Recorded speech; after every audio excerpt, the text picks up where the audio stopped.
Morning, sir. Good morning, sir. Good morning. Can I start? Good morning, sir. So we'll discuss about bronchial asthma today. So definition is asthma is a heterogeneous disease usually characterized by chronic airway inflammation. It is a heterogeneous disease. By the word heterogeneous means the presentation of symptoms at different ages and presentation itself. Some people will have shortness of breath, some people will have only cough. Okay, this is how it presents. It is not uniformly presenting. Okay, very varied present. So and age of onset, even though most commonly seen in children, it can present in adults and late onset can also be there. So it is a heterogeneous disease characterized by chronic airway inflammation. This is also important. It is a chronic disease. Okay, it is a chronic disease defined by the history of respiratory symptoms such as wheeze, shortness of breath, chest tightness, and cough that vary over time and in intensity, together with variable expiratory airflow limitation. This is important. So this asthma is defined by the history of recurrent episodes of wheeze, shortness of breath, chest tightness, cough that vary over time. Okay, it is not same always. They vary over time and in intensity, together with variable expiratory airflow limitation. The variations are often triggered by factors such as exercise, allergen or irritant exposure, change in weather, or viral respiratory infections. So these are all the triggering factors. What are the triggering factors? Exercise, allergen or irritant exposure, sudden change in weather, or viral respiratory tract infection. So any of these can trigger the symptoms. Symptoms and airway response may resolve spontaneously or with medication and may sometimes be absent for weeks or months at a time. Okay, so it may resolve on its own without any intervention or with some medication, and sometimes be absent. Patient will be asymptomatic for weeks or months together. Asthma is usually associated with airway hyperresponsiveness to direct or indirect stimuli and with chronic airway inflammation. So the main feature here is airway hyperresponsiveness. The airways normally, whenever in normal people, normal human beings also, whenever you are inhaling some irritants, as a defense mechanism, the airways will be responding in a particular way. So this airway response is over exaggerated in case of asthma patients. So there is hyper responsiveness of airways to various stimuli. So these features usually persist in the absence of symptoms or with normal lung function, but may normalize with treatment. This inflammation, it is a chronic airway inflammation. This inflammation may persist even in the absence of symptoms. Remember this. Okay, this is very important. Patient with asthma, even if they are not having any symptoms, it does not mean that there is no underlying airway inflammation. So airway inflammation can be there even in the absence of symptoms. So this is the reason why we give regular treatment at least low dose corticosteroids at regularly, okay, on regular basis. So these features usually persist even in the absence of symptoms or with normal lung function, but may normalize with treatment. Coming to clinical phenotypes, okay, depending on its presentation and underlying pathogenesis, it can be allergic asthma, it can be non-allergic asthma, it can be adult onset or late onset asthma with persistent airflow limitation, asthma with obesity. So out of these, allergic asthma is most commonly seen. Allergic asthma means it is mediated through IgE. See, IgE mediated response will be there in case of allergic asthma, and there is non-allergic asthma, there is which is not IgE mediated. See, IgE mediated, that is allergic asthma, is usually triggered by antigens like, okay, allergens like pollen, okay, allergens like pollen or some animal dander, okay, which are house mite, okay, house dust mite. So these are all the allergens which cause inflammation, and this inflammation is mediated through IgE response. That is why it is known as allergic or atopic asthma. Non-allergic asthma is seen whenever there is sudden fluctuation in temperatures, okay, whenever sudden weather changes are there, whenever the person is exposed to pungent smells, okay, deo spray smells, okay, so there is no IgE mediated response. Directly there will be mast cell degranulation that leads to asthma symptoms. Adult onset or late onset asthma is more of neutrophilic predominant. Remember this atopic or allergic asthma is predominantly having, it will be having, the airways will be having eosinophils. Okay, eosinophils will be more in the airways. Okay, peripheral eosinophilia can also be there in case of allergic or atopic asthma, whereas in adult onset or late onset it is neutrophil predominant. So knowing this is important because whenever there is eosinophilic predominant or allergic asthma, corticosteroid response will be good. Okay, the patient responds very well to corticosteroid administration. Whereas in neutrophil predominant asthma, whenever the sputum is containing more neutrophils, okay, our patient, this is which is commonly seen in adult onset asthma, okay, those patients corticosteroid response is somewhat poor. Asthma with persistent airflow limitation. This asthma with persistent airflow limitation is normal. Usually we see variable airflow limitation. Variable airflow, what is meant by variable airflow limitation, I will explain in the next slide. So asthma with persistent airflow limitation or persistent airflow limitation is similar to COPD. Okay, remember this. A person who is having asthma, who is chronic long-standing asthma, over time develop persistent airflow limitation, fixed airflow limitation. Okay, there is persistent airflow limitation, which is similar to COPD. Asthma with obesity. Some obese people will have asthma. Coming to pathogenesis, what happens in asthma? Host and environmental interaction. Okay, host, it can be explained on host and environmental interaction. Host factors, innate immunity, Th2 response. You know that there is helper T cells. They respond in two ways. That is type 1 response and type 2 response. Type 1 is Th1 response is mainly against intracellular organisms like intracellular bacteria and viruses. Whereas type 2 response, that is Th2 response, is mediated through IgE. So this is carried out through interleukins 4, 5 and 13. Interleukin 4, 5 and 13, they play a role in asthma pathogenesis. Genetics. So it is a polygenic disorder. No single gene is responsible, but polygenic disorder. So unlike cystic fibrosis, I told you in my previous class, that cystic fibrosis is a monogenic disorder. Single gene is involved in causing the pathogenesis. Whereas in asthma, it is a polygenetic, or multiple genes are implicated. So, and next, sex predilection. Okay, environmental factors, allergens and respiratory infections. Okay, allergens and respiratory infections, especially in childhood, respiratory syncytial virus infection, they may trigger or they may initiate the process of pathogenesis. Okay, this childhood environmental factors like childhood infections with respiratory syncytial virus or allergen exposure in childhood, so that can either trigger or initiate the process. Air pollution and tobacco smoke are all the implicated in pathogenesis. Pathophysiology. What happens in asthma? What is the altered physiology, otherwise known as pathophysiology?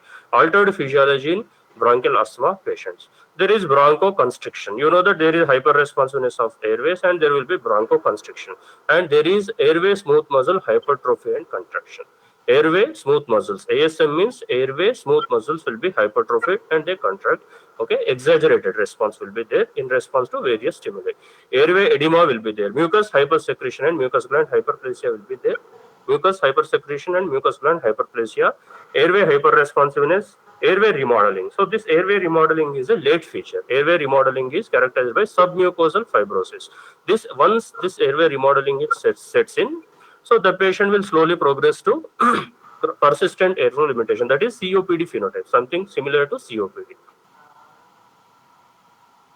So how to diagnose bronchial asthma? Clinically, you can diagnose based upon the presentation of the symptoms, but confirmation is done by demonstration of variable expiratory airflow limitation. So characteristic clinical features along with demonstration of variable expiratory airflow limitation by various means, either by spirometry, peak flow meter or other tests are there. So this clinical presentation along with confirmation by expiratory airflow limitation confirmation is diagnostic of asthma. So what are the clinical features? A person presenting with wheeze, recurrent symptoms of wheeze, shortness of breath, chest tightness, cough. Okay, so these symptoms which are more common in night. So pattern of symptoms is also important in bronchial asthma. Symptoms in bronchial asthma patients are worse at night and in the early morning hours. Okay, it is worse at night and early morning hours. They vary over time and intensity. Okay, so this is important. Variable feature will be there. So the patient symptoms will be, sometimes patient will be asymptomatic for weeks and months. Okay, so these symptoms, they vary over time and intensity. Symptoms are triggered by viral respiratory infections, exercise, allergen exposure, changes in weather, laughter, or irritants such as car exhaust fumes, smoke, or stunk. So whenever a patient is presenting to you with shortness of breath, wheeze, cough, so you will be asking about the triggering factors are, okay, aggravating and relieving factors. So if the person says that whenever I am having respiratory infection upon doing exercise, or whenever I am exposed to dust, okay, so I am getting this symptoms, so that is suggestive of some allergen exposure. Okay, they are all the triggering factors. So in this, with this typical symptomatology presentation, you can consider bronchial asthma. So confirmation of next is objective evaluation. Objective evaluation is you have to demonstrate variable airflow limitation. So this variable airflow limitation is demonstrated most commonly by spirometry, and it can also be done by, even though it is difficult, most commonly used is spirometry. Sometimes you can use peak flow meter, exercise challenge test, bronchial provocation test. So coming to spirometry, so here the person will be asked to exhale into the spirometer.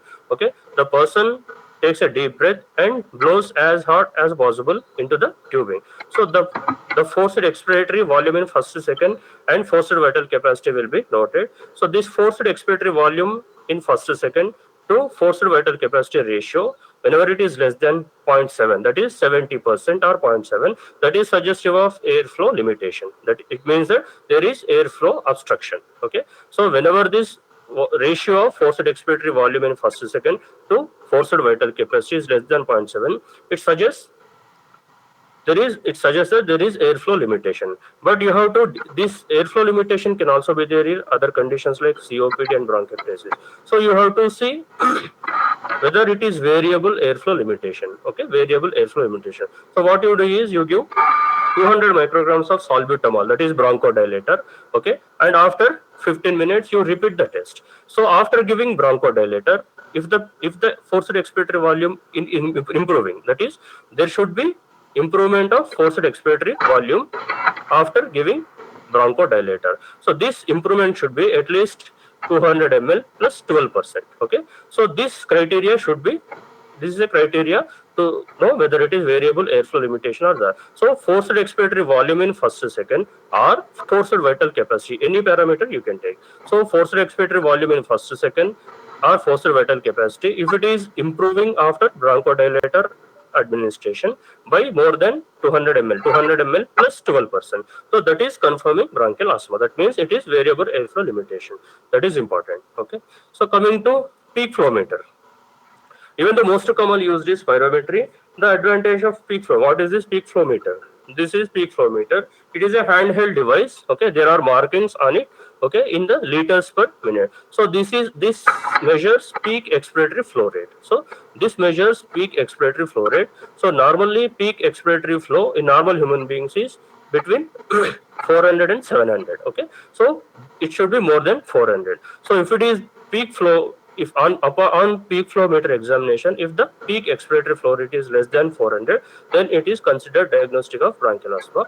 And more important than this single parameter is, it is the variability of the peak expiratory flow rate, that is diurnal variation. Okay, so diurnal variation, if what you do is you ask the patient to take the reading in the morning and also in the evening. If there is any variation of more than 20%, remember this, if the peak expiratory flow is showing variation in peak expiratory flow of more than 20% from morning to night, so that means there is significant variable flow obstruction, variable expiratory flow limitation, right? So this is important. The peak expiratory flow rate change more than 20% is that is considered diagnostic of bronchial asthma. So instead of taking single parameter, you have to know the diurnal variation of the peak expiratory flow rate. So more important, see this advantages of this peak flow meter is you can use this at home also. It is more than for diagnosis. It is used to monitor the disease. Okay, so suppose patient is observing any patient will be asked, you start the patient on treatment, patient goes home and he can the patient himself can be educated on how to use this peak flow meter. Okay, patient is using this. So if patient observes that if there is variable even after taking medicine there is more than 20% variation, then he should consider that possibility of getting exacerbation of the asthma is there. So that for monitoring purpose, peak flow meter is more helpful than for diagnosis. Diagnosis also can be done in absence of peak, in absence of spirometry. If spirometry is not available, you can take help of peak flow meter. And the advantage is it is handheld device. It can be used at home also. Even in wards, you can use it. Okay, so spirometry cannot be. It's not as portable as peak flow meter is, right? So that is the advantage of peak flow meter. So coming to exercise challenge test, bronchial provocation test, they are not routinely employed. Remember this: exercise challenge test or bronchial provocation test, they are not routinely employed. This bronchial provocation test can be used in dilemma whenever the patient is presenting to you. Okay, the patient is presenting to you with symptoms suggestive of bronchial asthma. Still you are in dilemma, but spirometry is normal, peak flow meter is normal. You are in dilemma. You are thinking that it is asthma, but spirometry and peak flow meters are normal. In such a situation, you can take help of bronchial provocation test. So in bronchial provocation test, what you do is you administer methacholine. Okay, methacholine through nebulized solution, and you look for fall in the forced vital capacity. So first you do spirometry, then you give bronchial provocation test using methacholine or histamine. You can use through nebulized solution, and after 10 minutes or 50 minutes you can test the you can repeat the spirometry. If there is fall of forced vital capacity of more than 20%, again if there is fall in forced vital capacity or forced expiratory volume more than 20%, then that is suggestive of, that is confirmative of bronchial asthma. Next is exercise challenge test. Exercise challenge test is utilized, it is not routinely employed again. So exercise challenge test is employed whenever a person, sometimes you come across person who is having breathlessness only with exercise. Okay, after doing exercise patient develops breathlessness and wheeze. Okay, you are considering there is a subtype, that is there is a clinical type called exercise induced asthma or exercise induced bronchoconstriction. Okay, otherwise patient will be comfortable in rest of the day. Only whenever the person is doing some exercise, patient will be having breathing difficulty. So whenever you are considering exercise induced asthma or exercise induced bronchoconstriction, this exercise challenge test can be done. You ask the patient to repeat, first you do spirometry, then you ask the patient to do some exercise, and again you repeat spirometry. So whenever there is more than 10% fall in the forced expiratory volume in first second, that is suggestive of exercise induced asthma.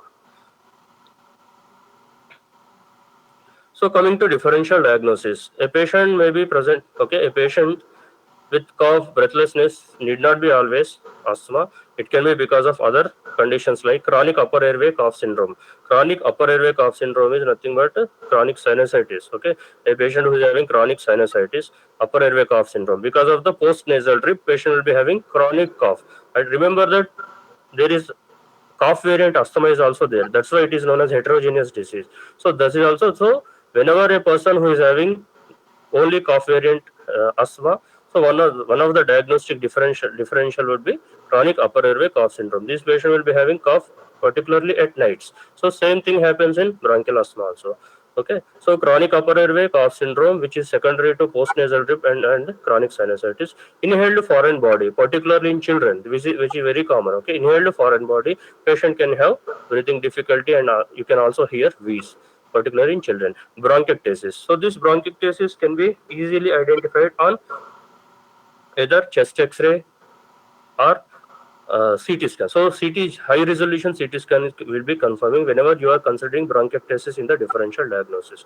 And moreover, the patient who is having bronchiectasis will be having cough with lots of expectoration. That is purulent and copious amounts of expectoration can be there.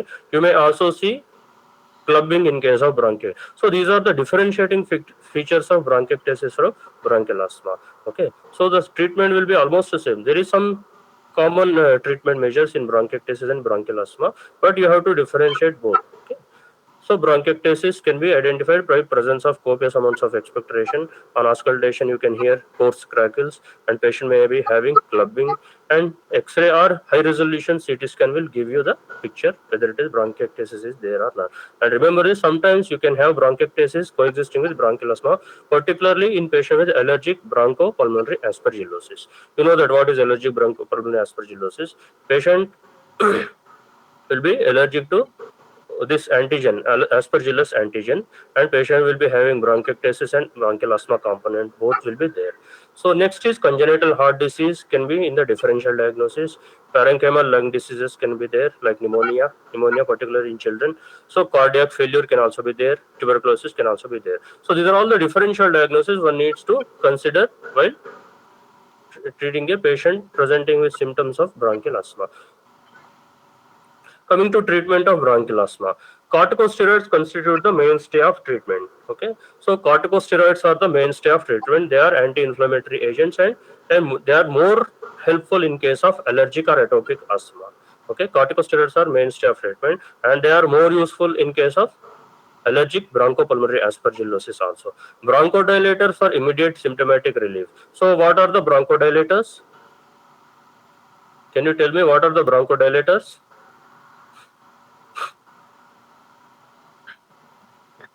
Salbutamol. Yeah, good.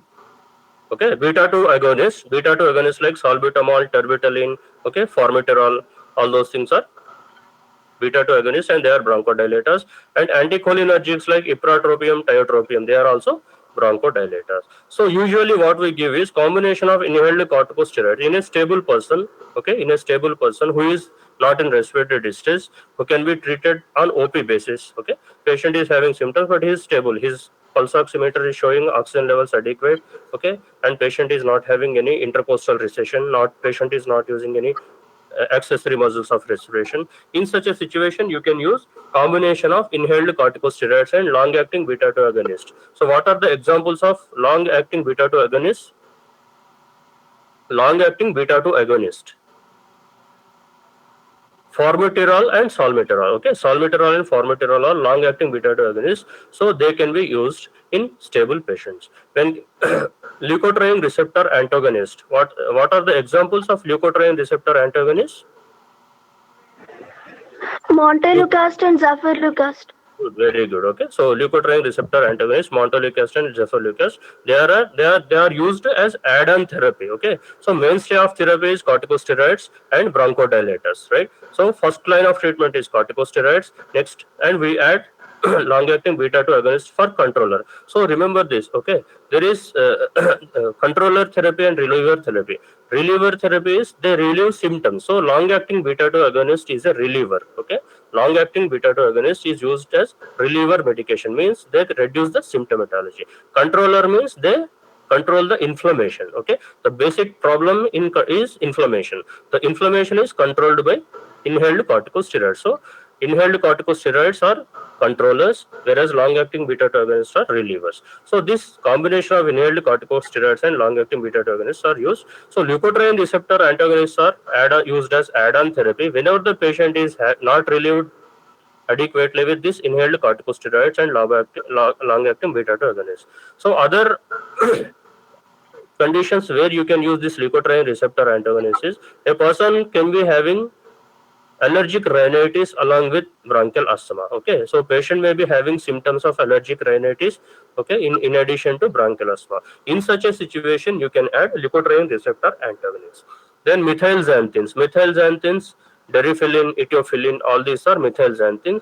Okay, they are also additionally add-on therapy. They are used as add-on therapy only. So they have multiple actions. Methylxanthines have multiple actions. Okay, this deriphyllin group. Okay, deriphyllin group, they have multiple action. They are anti-inflammatory properties, bronchodilator property. Okay, so they have positive effect on the mucus lining the airways. They have diaphragmatic. They have positive effect on the diaphragmatic contractility, and they are respiratory stimulants. Okay, ventilatory response is improved. So methylxanthines have multiple actions. So methylxanthines, even though they have multiple actions, they can be used and cheaper drugs. Okay, you get it for at a lower price, but still because of the high chances of toxic effects, okay, high chances of toxic effects, particularly on cardiac rhythm, and in elderly people. So better to avoid these methylxanthine in elderly people. So they are not routinely used, okay, they are used as add-on therapy only. Next is omalizumab. Omalizumab is a anti-IgE antibody. So this is in case of allergic asthma. Its role is only in case of allergic asthma, where higher doses of inhaled corticosteroids and long-acting beta agonists, even after giving the highest doses, patient is not improving. In such a situation, you can use omalizumab. So acute exacerbations of bronchial asthma. So what is meant by acute exacerbation? So acute exacerbation is patient patient is requiring increased doses of reliever medication. Okay, patient is already being treated with inhaled corticosteroids and inhaled bronchodilator. So regularly patient is using. Even after that, patient is requiring more reliever medication. So in such a situation, patient is having increased shortness of breath, increased cough with purulent or increased amount of expectoration. So this is defined. This is the definition of acute exacerbation of bronchial asthma. In such a situation, patient can be you can classify the patient as mild or severe exacerbation. In severe exacerbation, mild exacerbation can be treated on OP basis itself. Okay, so severe exacerbation where patient is in respiratory distress, patient is using accessory muscles of respiration, and patient is having respiratory failure. Okay, patient's oxygen levels are less than saturation on pulse oximetry is less than 90%. Patient is having intercostal recession, or patient is having paradoxical abdominal movement. So what is meant by paradoxical abdominal movement? What is the meaning of paradoxical abdominal movement?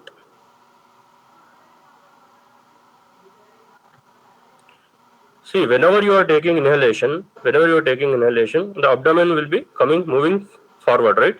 So whenever you are taking inhalation, the abdomen will move forward. Whenever you are exhaling, abdomen will go in, right? So in case of paradoxical abdominal movement, whenever you are inhaling, the abdomen will be going inside, okay, retracting. So this is because of the respiratory distress. So patient who is having intercostal retraction or intercostal recession using accessory muscles of respiration, patient is in respiratory failure, patient who is in paradoxical abdominal movement, they need, and patients who is drowsy. All these presence of these things, okay, suggests the patient needs hospitalization.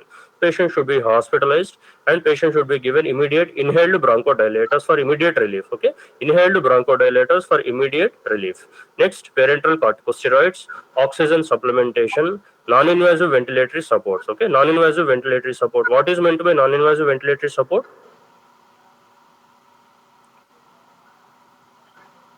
So this non-invasive ventilator is nothing but you are supporting the respiratory pump. You know that respiratory system, it is a pump, right? Respiratory system is a pump which pumps the air in and out of the lungs. So this, then that is main component of this respiratory pump is muscles, right? So whenever patient is in respiratory distress, the muscles will be going into fatigue, right? Patient is already having hypoxemia. Patient's oxygen levels, blood oxygen levels are low. So low blood oxygen levels, there the muscles are contracting, but they are not adequately supported by the oxygen, right? So in such a situation, there is a chance that patient's respiratory muscles may go into fatigue, right? Over time, okay, after respiratory fatigue, patient may develop respiratory arrest. So to prevent these things, okay, you give NIV support, non-invasive ventilatory support from outside. You push at a particular pressure, you put the patient on non-invasive ventilatory support. The machine will be giving the air with supporting the respiratory muscles. Okay, so the load on respiratory muscles is reduced uh, by this NIV support. So in case of patient, if even patient, suppose patient is drowsy, okay, patient is drowsy, in such a situation you go for intubation and mechanical ventilatory support. So non-invasive ventilatory support can be given as long as patient is alert enough. Okay, when patient is drowsy, in such a situation, NIV support cannot be given. It is a risky thing. Next, antibiotics. Antibiotics can be given whenever there is fever, whenever patient is having purulent expectoration, whenever patient is having leukocytosis, that is white cell count is increased. So antibiotics are not routinely employed, but in acute exacerbation, if the patient is having fever, if the patient is having purulent expectoration, and white cell count is more. In such a situation, antibiotics are indicated. Magnesium sulfate can also be given. Okay, in case of patient who are not adequately responding, patient who is not improving, okay, even after the above measures, you can give a trial of magnesium sulfate 2 gram IV over 20 minutes. Next is immunotherapy. Immunotherapy is not for acute exacerbations. Okay, immunotherapy is not for acute exacerbation, but for chronic management. Right. Thank you. Any doubts?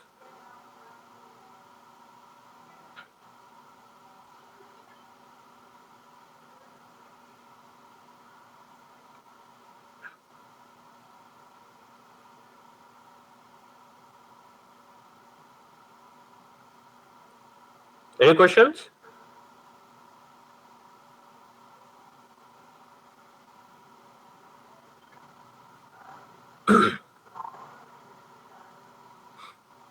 Okay, we'll conclude the session. Okay, thank you.